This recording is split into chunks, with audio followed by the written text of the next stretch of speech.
Les réalités du deuxième tronçon du boulevard Charles de Gaulle allant du marché au CH à Savon et la présence des sachets dans la ville, tels sont les deux titres qui dominent l'actualité de ce 2 mars 2017. Mesdames et messieurs, bienvenue au journal sur Diar TV.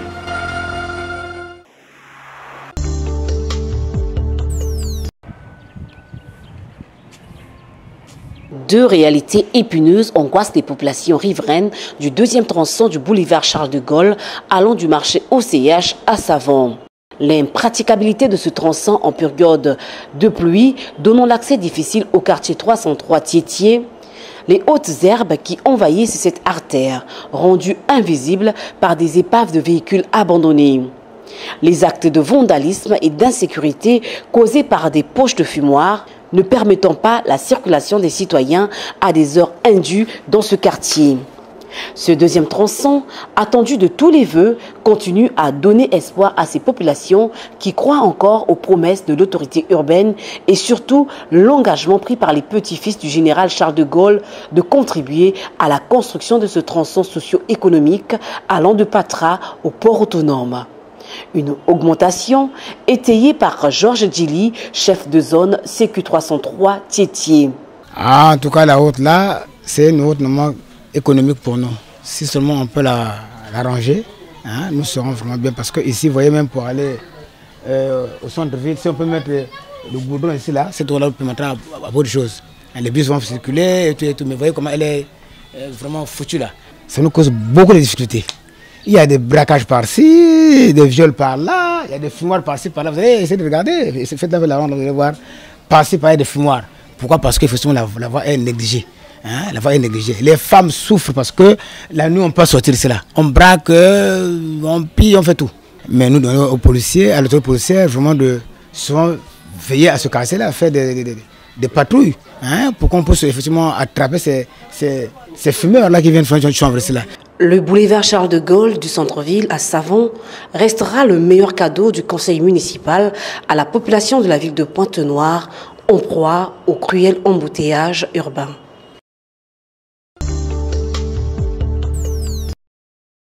Le sachet et sacs en plastique refont progressivement surface dans la ville de Pointe-Noire. Et pourtant, le décret portant interdiction d'importation, production, commercialisation et utilisation de cette matière a bel et bien été pris par le président de la République en 2012 au sortir de son voyage de Singapour. Seulement voilà, sur le marché ponténégrin, l'on retrouve encore quelques produits emballés dans ces mêmes sacs, nonobstant l'engagement du préfet et de l'autorité municipale. Après 5 ans d'application de cette disposition, eau, jus de gingembre et de bissap sont encore vendus en sachet. Les États-Unis, la France et même la Mauritanie, qui ont pris cette résolution après le Congo, ne vivent plus cette réalité car les pouvoirs publics et les citoyens observent à la lettre cette résolution jugée cardinale dans leurs différents pays. Entre les années 2012 et 2013, il y a eu une forte vulgarisation en la matière pour permettre aux importateurs et aux citoyens de se conformer à cette disposition de l'État. À la place du sachet, c'est bien le sac biodégradable qui est autorisé. Les scientifiques, eux, ont bien démontré que le sac en plastique peut résister sous terre pendant plus d'un centenaire, ce qui fait l'objet d'un éventuel appauvrissement de nos sols. À côté, il faut tout de même noter que cette mesure prise par le chef de l'exécutif congolais a impacté, du moins dans l'environnement ponténégrin, car de nos jours, il est rare de voir, comme avant, des sachets jonchés à même le sol. Entre-temps, le service de répression devrait procéder régulièrement au contrôle de routine dans les espaces commerciaux dans le seul but d'accompagner la décision du président de la République.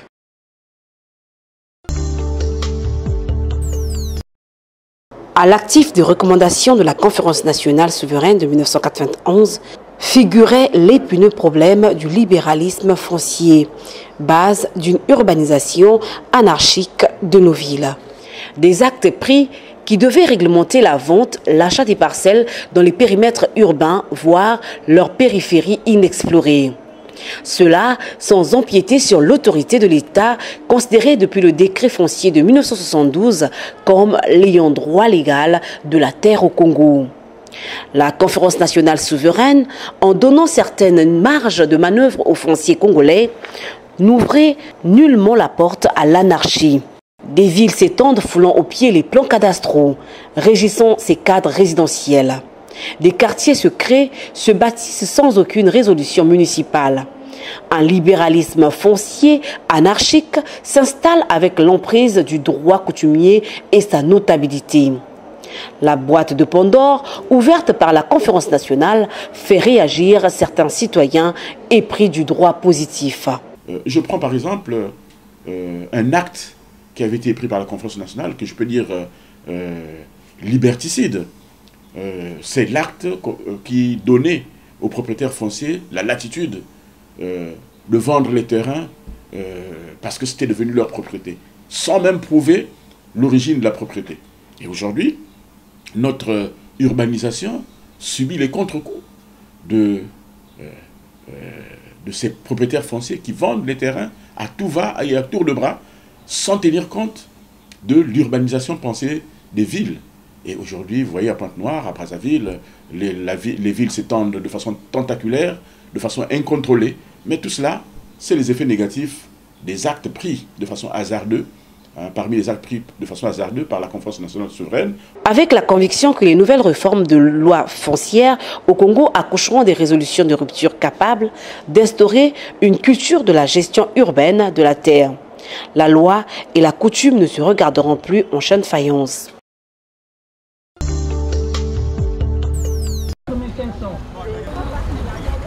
Situé au cœur de la zone industrielle de Pointe-Noire, ce marché de la foire institué par l'autorité urbaine sur arrêté du conseil municipal dans l'intérêt de réaménager le grand marché accuse des difficultés dans son fonctionnement au quotidien par le manque d'une ambiance festive des rendez-vous foraines jadis de ce lieu. Dès le portail central, ce cadre socio-économique est repoussant pour le visiteur qui cherche à retrouver le stand affecté à ses achats, en dépit de quelques étals achalandés d'habits, chaussures et de friperies. Un marché à 80% composé de sujets ouest-africains, les locaux ont jeté l'éponge, voyant la crise financière s'accentuer. Aux yeux des usagers, les clients fréquentent peu ce marché et plusieurs étals sont vides.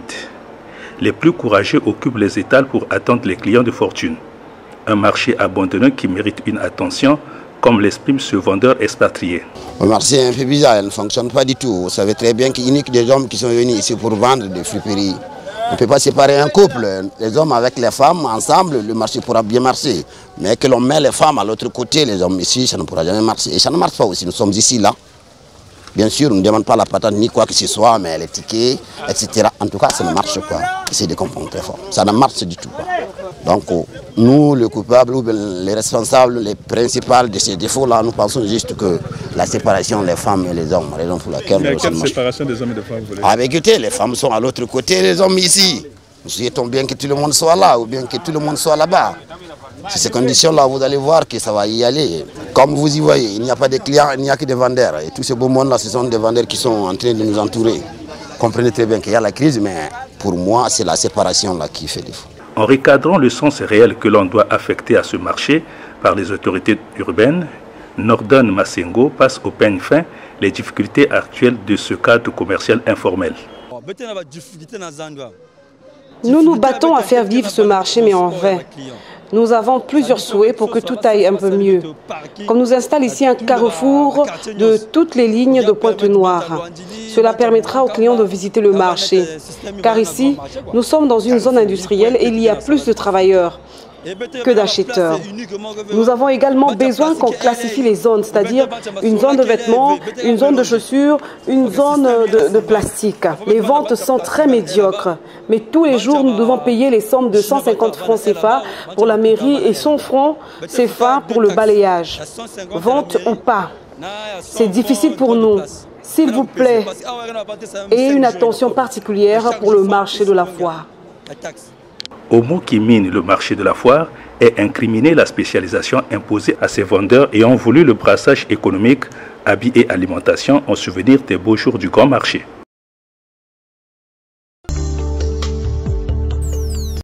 L'intersyndicale des douanes a lancé ce mardi une grève paralysant tous les services des douanes. Cependant, le directeur général était, lui, bien présent à son poste. Et vous pouvez peut-être pas vous imaginer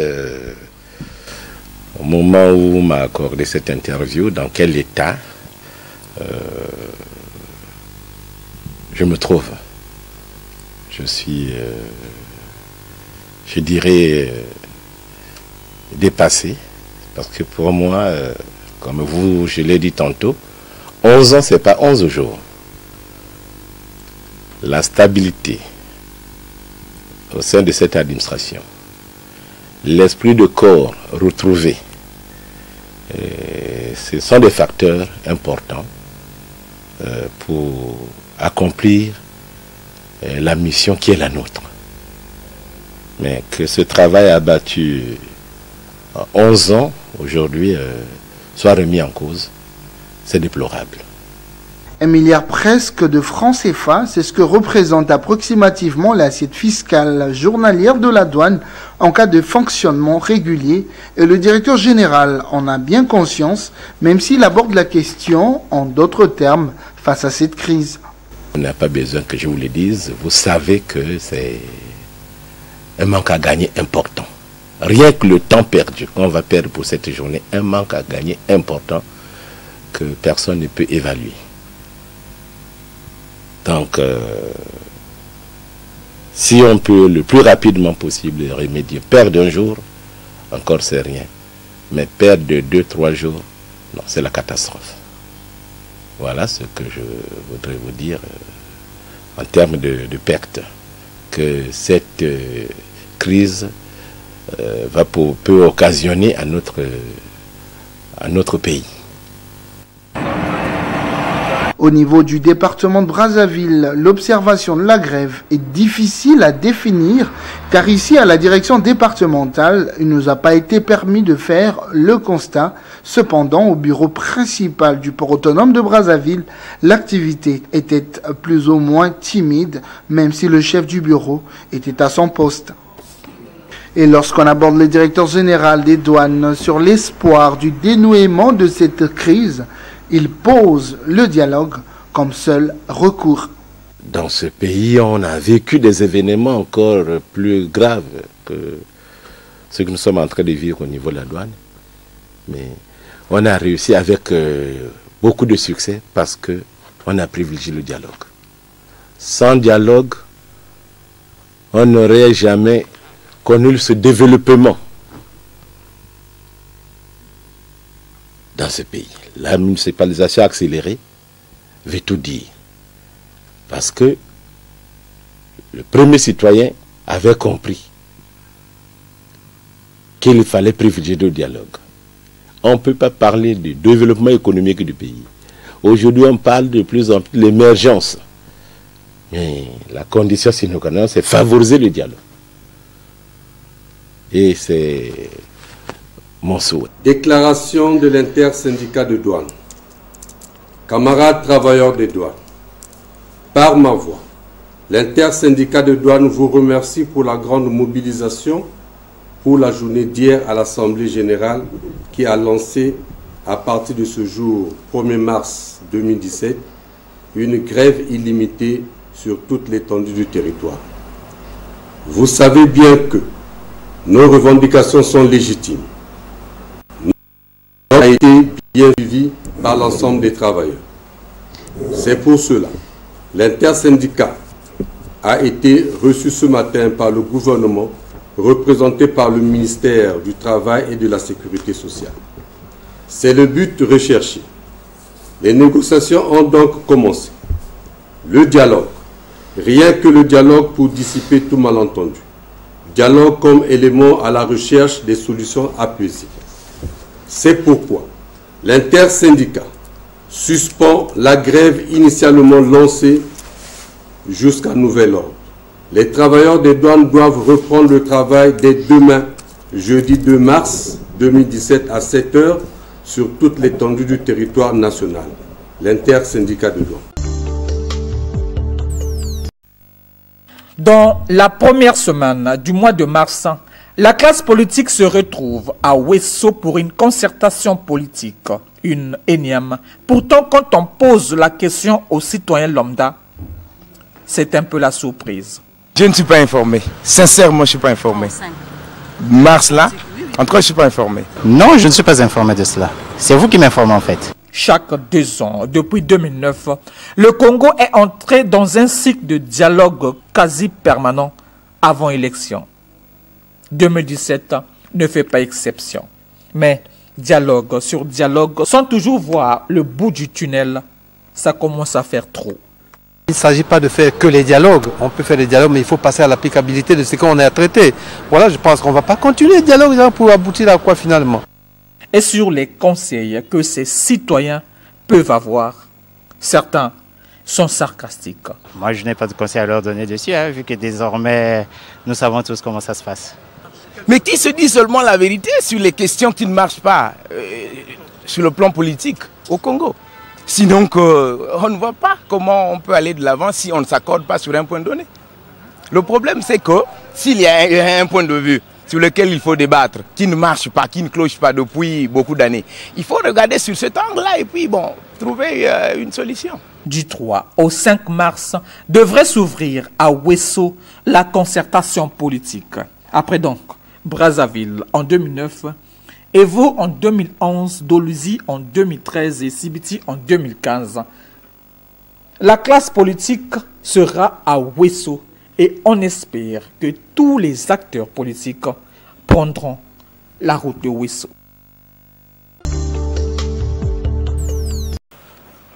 Après le Mouloudia Club d'Alger en 2014 et 2015, Candido Philo Di Valdo, ex-joueur du Paris Saint-Germain, de 1991 à 1995 s'engage avec le Congo en U17 et U20. Candido Philo Valdo a paraphé le contrat Le Lion durant 3 ans au Diable Rouge ce mardi avec le ministre des Sports et de l'Éducation physique, Léon Alfred Opimba. Ses missions, former les jeunes à devenir les professionnels du football sur tous les plans et les amener à la conquête des compétitions continentales et mondiales. Le Centre national de formation de football, créé en 2005, a un vécu des palmarès aussi, et le nouveau patron du staff technique congolais en a bien conscience. Il a déjà sa petite idée. Moi, je sais et je connais toute ma responsabilité par rapport au centre de formation congolais. Pour être le sélectionneur de U15 et U19. Et heureusement pour moi qu'il y a beaucoup de boulot. Parce qu'il n'y avait pas de boulot, aujourd'hui je n'étais pas engagé pour le faire. Donc moi, je suis un passionné de foot, je suis brésilien et je crois toujours. Il faut voir 2 choses pour réussir à avoir le succès dans mon métier. C'est le talent, après le respect, et l'amour pour le ballon. Bien sûr, avec ça, on peut arriver vraiment très loin. Candido Philo Di Valdo est de nationalité portugaise et brésilienne et est né le 12 janvier 1964. Valdo a roulé sa bosse comme joueur à Clube Atlético Mineiro à Belo Horizonte, Brésil en 2001, Nagoya Grampus est du Japon lors de la saison 1997-1998. En tant qu'entraîneur, il a coaché de 2011 à 2012 Serra Macaense Football Club de Rio de Janeiro. En 2003, il s'est chargé de Lusitanos de Saint-Maur de France comme directeur sportif. Candido Philo Valdo parle français, espagnol et portugais. En Guinée, le président Alpha Condé a procédé à un remaniement ministériel. Selon un décret publié lundi 27 février 2017, le chef de l'État guinéen a mis fin aux fonctions du ministre de l'enseignement préuniversitaire et de l'alphabétisation Ibrahima Kourouma, du ministre de la fonction publique, de la réforme de l'État et de la modernisation de l'administration Sékou Kourouma et du ministre de l'Environnement et Eaux et Forêts Christine Sagnon. Aucune explication n'a été donnée par les autorités, mais pour l'opinion, le départ des 2 premiers était lié aux récentes manifestations dans l'éducation. La capitale guinéenne, Conakry, était secouée depuis plusieurs semaines par une grève des enseignants vacataires qui exigent leur intégration à la fonction publique. Ces manifestations ont fait 7 morts et de nombreux blessés. Les observateurs estiment que l'assainissement dans le secteur de l'éducation est aujourd'hui plus que nécessaire. Le ministère de l'enseignement préuniversitaire et de l'alphabétisation est désormais dirigé par Ibrahima Khalil Konaté. Billy Nankouma Doumbouya devient ministre de la fonction publique, de la réforme de l'État et de la modernisation de l'administration. Aïssatou Baldé prend les rênes du ministère de l'Environnement et des Eaux et Forêts. L'esplanade du ministère du Commerce à Yaoundé offre une gamme variée de produits de consommation de masse. Ici, la ménagère s'y plaît et pour preuve, les prix sont accessibles à tous. L'on observe des réductions allant de 10 à 30%, notamment sur le riz, les huiles végétales et les savons de vaisselle. Je vends un peu à des prix très bas par rapport au prix que je vends au niveau de Mfundi et Mukolo. En Mfundi et Mukolo, je vends le régime à 8 000, donc je taxe à 8 000, 8 500. Le dernier prix c'est 7 500. Et si je vends, je taxe à 7 000, le dernier prix c'est 6 000, on me donne 5 000, je prends, on me donne 6 500, je prends. Donc l'huile maillot se retrouve maintenant au marché à 1150 ou 1200, là c'est moins cher, 1150. Et maintenant on propose le 1 litre à 1100 francs. Concernant le 5 litres, on vend ça à 6 000 francs au marché, mais ici là vous pouvez prendre ça à 5 800. Dans la même lancée, les prix habituellement attribués à la volaille et les tubercules de toutes sortes connaissent une baisse importante, ce qui représente une aubaine pour le panier de la ménagère. Parce que les Camerounais ont tellement du mal à joindre les deux bouts. Donc quand les gens ont une opportunité comme celle-ci là, ils peuvent trouver tout presque au même endroit et à des prix abordables. Je pense que c'est une initiative à encourager. Les journées de la consommation sont une initiative du ministère du Commerce camerounais. Avec Yaoundé comme point de départ, le lancement des activités, il est question à travers ces ventes promotionnelles de lutter non seulement contre la vie chère, mais aussi de mettre progressivement le pays à l'abri d'éventuelles pénuries des produits de consommation de masse.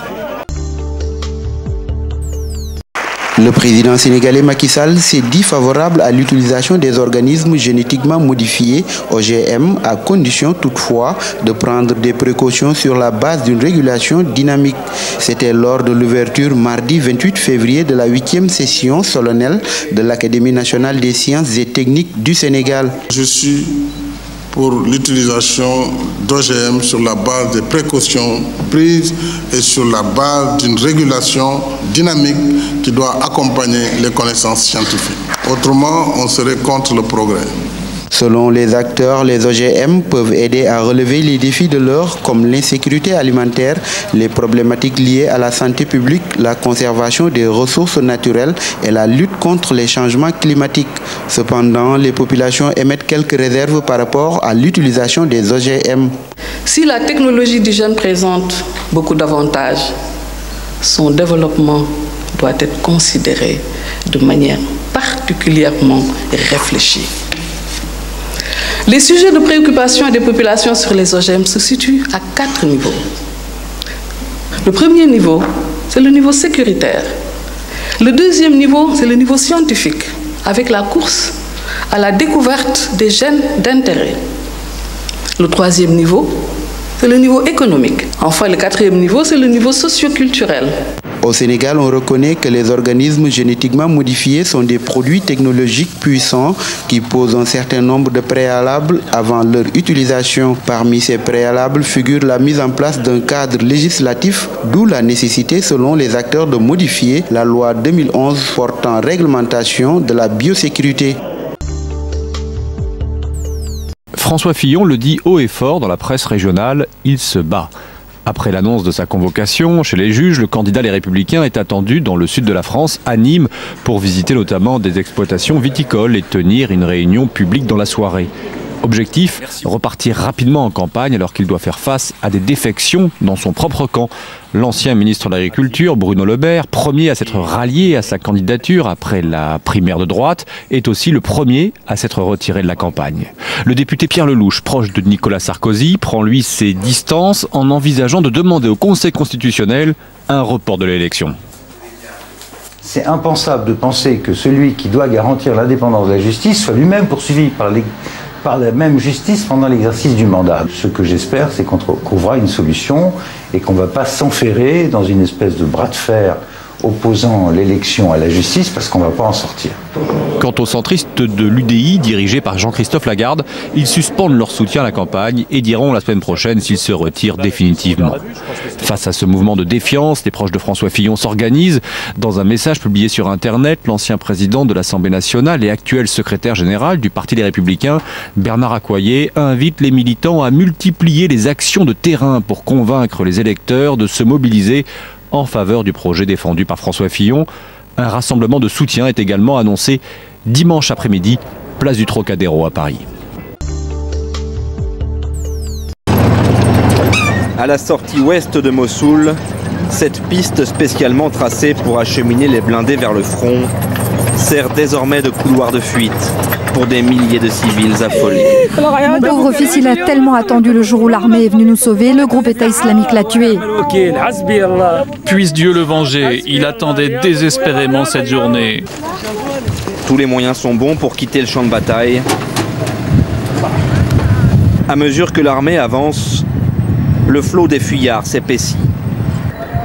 Et entre deux combats, les soldats prêtent main forte. Ça tire dans tous les sens là-bas, c'est infernal. On essaie de prendre un maximum de gens dans nos véhicules, mais quand il y en a trop, on roule doucement à côté d'eux pour faire bouclier. Mais une majorité d'enfants iront grossir les camps de fortune qui bordent désormais la deuxième ville d'Irak. C'est le visage fermé que les Marseillais ont quitté le Vélodrome 3 jours après la gifle dans le Classico face au PSG. Scénario différent en Coupe de France contre Monaco, mais au final la même désillusion. À l'image d'une ouverture du score évitable, sur un coup franc de Moutinho, le mur s'effrite, Thauvin dévie et pousse Pelé à la faute. Devant un Vélodrome une nouvelle fois garni, Marseille réagit par Dimitri Payet avant la pause. La seconde période est similaire à la première. Monaco punit une nouvelle fois les largesses défensives marseillaises. Mbappé redonne l'avantage à l'ASM avant que Cabella, entré en jeu, n'égalise pour arracher la prolongation. Mais à l'image de la déroute contre Paris, l'OM est loin d'être imperméable. Les Phocéens courent à nouveau après le score après le but de Mendy à la 104e minute. Cabella endosse alors le costume de sauveur pour l'égalisation à 3 partout, mais un doublé insuffisant. Cruel scénario, Lemar offre la victoire à Monaco 4-3. Les multiples réactions d'orgueil marseillaises auront été vaines. La faute à une nouvelle faille défensive. Éliminé, Marseille n'a désormais plus que le championnat. À 3 points des places européennes, Marseille devra sécher ses larmes et gagner dès dimanche à Lorient. Longtemps, Paris s'est emmêlé les pinceaux face à Niort, sous des trompes d'eau et sur une pelouse à la limite du praticable. Le PSG a dû attendre le dernier quart d'heure pour ouvrir le score. Pastore, tout juste entré en jeu, est à la réception de ce coup franc bien travaillé de Christopher Nkunku. Lucas, lui, est tout proche de doubler la mise, mais le ballon s'arrête avant d'entrer dans le but. Dans le temps additionnel, Cavani, remplaçant lui aussi au coup d'envoi, inscrit sa 36e réalisation cette saison. Paris poursuit logiquement l'aventure en Coupe de France. Une victoire historique. Avranches rejoint pour la première fois les quarts de finale de la Coupe de France. Opposé à Strasbourg, le club de National a longtemps cru tenir sa qualification sur un but de Mayoulou.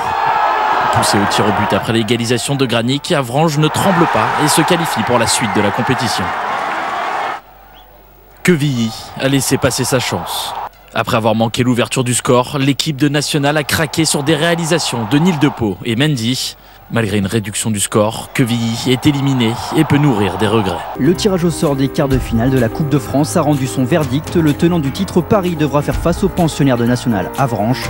Choc entre clubs de Ligue 1 avec une affiche Angers-Bordeaux. De son côté, Monaco sera opposé au vainqueur de la rencontre entre Lille et Bergerac qui aura lieu ce jeudi. Enfin, le petit poussé de la compétition, Fréjus Saint-Raphaël, évoluant en CFA, recevra Guingamp. Le FC Barcelone reprend les rênes de la Liga. Les Catalans se sont facilement imposés hier face à Riron 6-1. Un succès éclipsé après la rencontre par l'annonce du départ de Luis Enrique, l'entraîneur du Barça à la fin de la saison. De son côté, le Real Madrid a eu chaud face à Las Palmas, réduit à 10 dès la 47e minute et l'expulsion de Bale. Mené 3-1 jusqu'à la 86e, les Madrilènes ont réussi à revenir à 3 partout grâce à un doublé de Cristiano Ronaldo. Un nul miraculeux qui n'empêche pas le Real de perdre sa place de leader du championnat, une place que l'équipe de Zidane occupait depuis octobre. Barcelone possède désormais un point d'avance en tête. Avant son match face à la Corogne ce soir à 20h45, l'Atlético de Madrid est 4e.